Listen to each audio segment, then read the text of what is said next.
Whether you are studying for finals or for the bar exam, evidence and how to set up an essay is a very difficult thing to do. Students lament, I just didn't know where to start. Well, here's a nice approach, guys. Let's start at the beginning. Let's start with relevance. All evidence to be admissible, it's got to be relevant.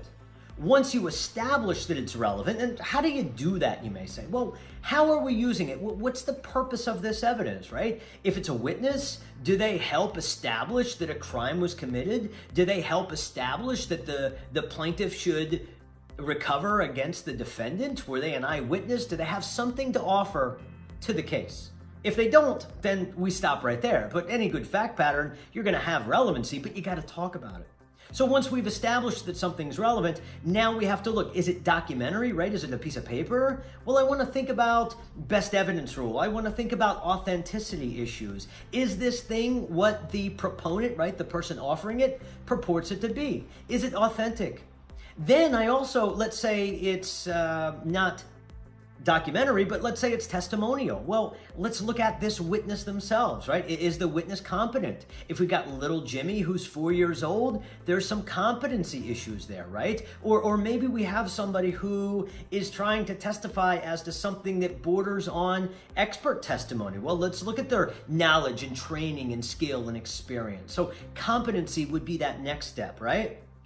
Then I want to think, all right, what allows this evidence in? Is it hearsay? Is there a hearsay exception that allows it in? Is it character? Is there a rule of character that allows it in? Is it habit?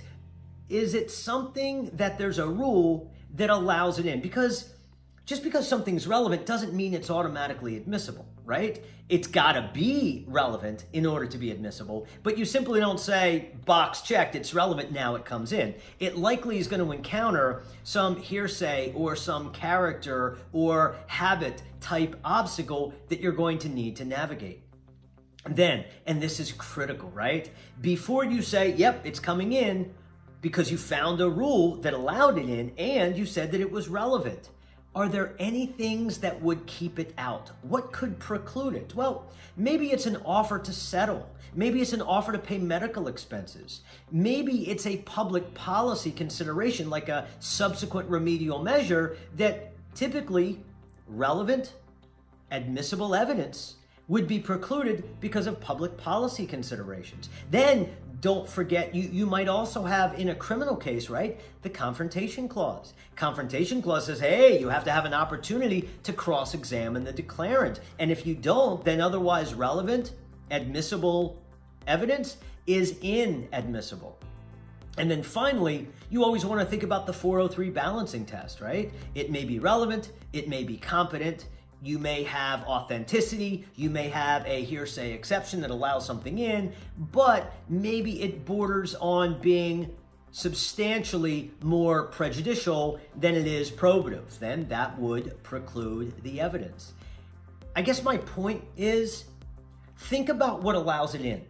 And then right before you say, yes, it's coming in, think, are there any rules that would preclude it?